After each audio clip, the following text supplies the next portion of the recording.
OK. X-Men 97, épisode 5. Je crois qu'ils ont fait l'impossible parce que je donnais déjà une très haute note aux deux premiers épisodes.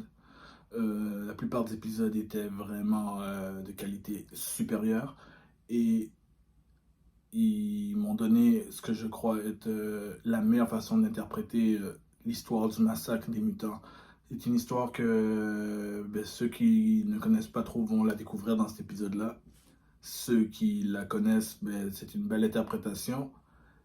Euh, Ils réussissent encore une fois en un épisode, en moins de 30 minutes, à nous faire un bref résumé de ce que ça représente. Je, Genosha, je croyais que je voyais le massacre venir. C'était une possibilité, ceux qui connaissent le comic. Sinon, vous l'apprenez que on savait que c'était une possibilité qu'éventuellement cette place se fasse détruire. Mais on se dit c'est un dessin animé sur Disney+, basé sur un morning TV show pour enfants. Ils iraient peut-être pas jusqu'à là. Puis moi, je me suis dit, s'ils y vont, ce sera dans la finale ou les derniers épisodes. Déjà que les trois derniers épisodes de la saison ont un titre similaire, c'est un Part 1, 2, 3. Donc, je me suis dit que le massacre va se passer là. Puis il y aura 10 épisodes et au cinquième épisode, le massacre arrive. Donc, encore une super bonne job, mais aussi une bonne job pour que, qu'on soit fan ou pas fan, on va se poser des questions. Parce que c'est juste une inspiration. Maintenant, qu'est-ce qu'ils vont faire? L'apparition de Cable. Cable qui parle qu'il n'a pas réussi encore une fois. Donc, est-ce qu'on parle de voyage dans le temps? Est-ce qu'il y a une possibilité qu'il essaie de venir corriger cet élément-là? Euh, Gambit est mon X-Men préféré. Alors, vous ne pouvez même pas imaginer ma réaction, comment ça a terminé. Mais c'est fidèle à lui-même. Ça lui fit complètement. Et ça fit complètement avec ce que les X-Men sont. Les sacrifices sont possibles. Il y a des X-Men qui meurent. Bien sûr, les X-Men peuvent revenir par d'autres situations à cause que c'est une fantaisie, c'est de la science-fiction, c'est un peu de tout. Exemple particulier, ceux qui connaissent, s'ils font un jour ils touchent aux éléments de Krakoa, ils pourraient garder Gambit mort jusqu'à faire Krakoa comme saison prochaine ou quelque chose comme ça. Ça me dérangerait pas, même si j'adore le personnage et que j'aimerais le voir plus tôt. Euh, mais c'est une série, j'arrive pas à croire qu'ils ont pu faire autant, que Disney les laisse faire autant. Il y a une maturité qui est d'habitude seulement dans les comics, tout ce qui est relation, parce que les X-Men, c'est pas juste une métaphore sur la société et tout, parce que ce n'est pas que ça. C'est aussi un soap. C'est comme un téléroman. Il y a toujours des relations. Euh, un qui aime un qui est pas supposé, relation forbidden relationship, les tentations, tout ça, ça existe. Puis le saut pour la maturité entre Jean et Scott, est-ce que tu m'aimes ou bien tu aimes juste l'image de moi qui est super mature, que juste des adultes ou des gens qui ont été dans votre relation vont comprendre. Euh, la relation Wolverine, qui lui ne veut pas être le third wheel, mais il est fou amoureux d'elle. En même temps, voilà, m'affaire avec Remy, avec Gambit, qui lui veut pas être le gars jaloux qui est juste possessif, mais il aime tellement Rogue. J'adore. Il n'y a jamais eu autant de Easter eggs parce que Genosha, qui est le paradis des mutants, qu'on voit la beauté de Genosha, qu'on voit un paquet de mutants, ça répond même à des questions où sont certains mutants qui étaient dans les autres saisons, comme où est Angel, où est Nightcrawler, et j'en passe. Il y a beaucoup plus à aller découvrir. Moi, ce que j'aime là-dedans, c'est que si vous aimez ce que vous voyez et que vous voulez en savoir plus, il y a des comics, il y a Google. Si vous voulez en savoir plus sur cet univers, il y a plein de choses à savoir sur Genosha. Le genre de comité vous voyez, vous allez voir Sebastian Shaw, euh, vous allez voir Emma Frost, Moria. Écoutez, il nous ramène vraiment dans l'univers d'X-Men à 100%. Et là maintenant, c'est qui le vrai bad guy? Ça a toujours été dit que c'était Mr. Sinister, le bad guy de la saison, mais ça porte à remettre en question parce que euh, Cable a été créé par Mr. Sinister, même dans les comics, pour pouvoir tuer Apocalypse. Là, il y a des indices, on parle d'Apocalypse à un moment donné, il y a une joke, Wolverine dit une joke sur Apocalypse à la naissance de Cable. Là, est-ce que quand Cable ils disent coming, ça, on parle de qui? Est-ce qu'on parle d'Apocalypse? Dans le comic, Genosha n'a pas été détruit par Apocalypse, il a été détruit par Cassandra Nova, qui est la sœur jumelle de Professor X, qu'on n'a jamais vu dans les cartoons, qui est pas très présente dans les comic non plus, juste quelques fois, mais elle a fait un truc important qui est le massacre de, ils l'ont pas dit dans l'émission, mais de 16 millions de personnes, 16 millions de mutants. Euh, Cassandra Nova va aussi être la villain de Deadpool 3. Ou une des villaines, mais elle sera définitivement là, ça c'est officiel, c'est Cass, c'est dit, ça a été officialisé, c'est pas des rumeurs. Donc, est-ce que c'est Cassandra Nova? Ou est-ce qu'on va parler de Cassandra Nova, qui est comme un deep cut si c'est le cas? Qu'est-ce qu'on fait? Ils ont le choix. Mr. Sinister doit venir. Est-ce qu'il va venir accompagné d'Apocalypse? Est-ce qu'il va venir contre Apocalypse? Parce que d'habitude, ils travaillent ensemble. Ou c'est plus Apocalypse est responsable de la création de Sinister, mais ils peuvent ensuite être en conflit. Cable, on le sait, lien avec Apocalypse, bien sûr. Moi, maintenant, je commence à avoir une nouvelle hypothèse que je vais vous sortir. On a déjà fait Days of Future Past, un futur alternatif. On l'a vu dans les anciennes séries. Il y a beaucoup de personnes qui le connaissent et on a le film de Days of Future Past. Mais si on rejoue avec le voyage dans le temps, si on recommence à voir Cable, puis on a vu Bishop dans les premiers épisodes, pourquoi on n'irait pas dans Age of Apocalypse? Je me demande si c'est pas vers ça qu'on s'en va. Ça pourrait être une histoire vraiment intéressante, parce qu'il y a beaucoup de choses qui changent dans Age of Apocalypse. Aussi la relation qui change. Scott devient beaucoup plus proche d'être un villain dans Age of Apocalypse. Wolverine et Jean, leur relation devient plus deep dans Age of Apocalypse. Puis on peut aller dans l'apocalyptique, dans le post-apocalyptique, parce que, justement, le concept de voyage dans le temps. Easter eggs, pour ceux qui ne le savent pas, The Watcher est aussi dans l'épisode. Même si ce n'est pas un épisode de What If, The Watcher est dans le ciel de Genosha à un moment donné. J'ai essayé de trouver l'image et de vous le mettre à l'écran. Guys, c'est gros, là, ce que X-Men a réussi à faire. La mort de Remy de Gambit, très bien interprété, qu'elle est capable de le toucher et pas d'absorber son life force parce qu'il n'en a plus.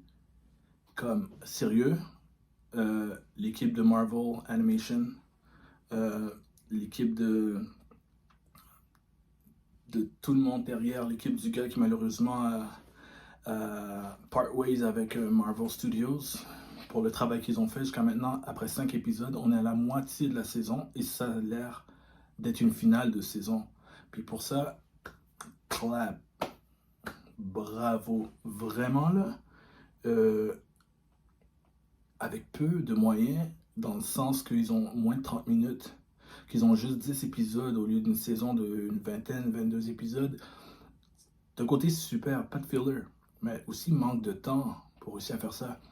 Beaucoup plus mature, tu sais, comme puis ça c'est toute la série, les subtiles intentions sexuelles, les tensions sexuelles, vraiment, vraiment, vraiment, vraiment, comme on comprend si on est adulte, mais un enfant ne va pas nécessairement comprendre ce qui se passe dans la scène, des scènes inconfortables, puis aussi beaucoup d'éléments pour plus tard, possiblement, parce que vous avez vu le Hellfire Club sans le savoir, peut devenir très important. Et les Morlocks que vous avez vus, avec Leech, le petit garçon, normalement les Morlocks ont été massacrés aussi dans un autre événement. C'est peut-être 2 pour 1, c'est peut-être le massacre des Morlocks qui se passe. Et là aussi, qu'est-ce qui va se passer avec ça, avec Magneto, qui a fait tout ce qu'il pouvait dans ces épisodes 2, j'ai adoré quand il a dit Don't make me let you down, comme je veux vraiment respecter ce que Xavier m'a demandé de faire, mais comme il y a ses limites. Est-ce que ça a été la limite? Parce que Genosha, c'est le rêve de Magneto. Il allait devenir en plus comme le roi là, de Genosha. C'est son rêve, c'est exactement ce qu'il voulait, une place, un paradis pour les mutants. Et son rêve a été crush, là. Il a averti. Il a averti. T'sais, poussez-moi pas à bout.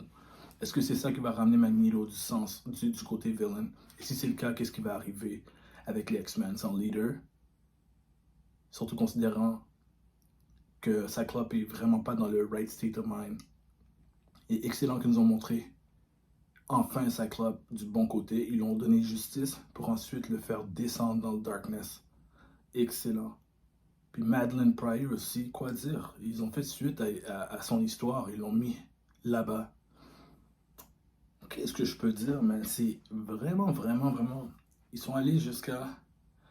Magneto n'a jamais parlé de l'Holocauste avec des mots clairs. Il n'a jamais dit qu'il était juif avec des mots clairs. mais il a dit que ce soit aux Nations Unies, ou là, quand il regarde le petit Leech, puis il parle en allemand, parce que ça, il parle allemand, il a vécu autour de tous ces éléments-là. Guys, je can't wait for more, man. C'est une des rares séries, animation ou live action confondues, où quand l'épisode est terminé, j'ai envie de retourner le voir. Je veux revoir les détails, je veux ressentir les émotions. Et en plus, je vous le dis tout de suite, ils vont nous faire patienter ça parce que la semaine prochaine, c'est Life Dev Part 2 qui est la suite de l'histoire de Rogue avec Forge. Donc, c'est pas une histoire qui se passe là à Genosha.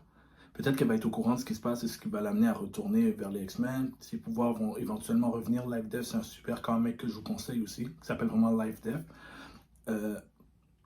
Mais c'est l'histoire de Rogue et l'histoire de Forge. Donc, ce ne sera pas avant 2 autres semaines qu'on va vraiment retourner dans l'élément à 100%.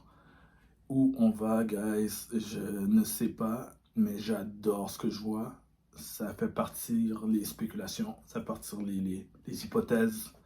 Alors, puis autant moi qui aime beaucoup les comics, la preuve que certains d'entre vous qui peut-être les connaissent juste un peu moins ou pas du tout, votre opinion est aussi valable que la mienne parce qu'il y a des éléments que j'aurais jamais vu arriver, jamais cru qu'ils auraient osé faire ça ou qu'ils auraient fait ça.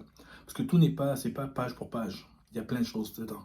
Plein de choses dedans que je croyais pas qui feraient. Fait que c'est vraiment une adaptation. Alors, encore une fois, chapeau. Je crois vraiment, là je viens de le voir, il fallait que je fasse une vidéo. Je crois vraiment que je donne un 10 sur 10 à l'épisode. Parce qu'un de mes seuls gros problèmes, c'est que des fois c'est trop court pour tous les éléments, c'est rush. Comme l'épisode 3 Inferno, c'est une saga dans le comic, mais je comprends qu'on voulait skip sur des éléments.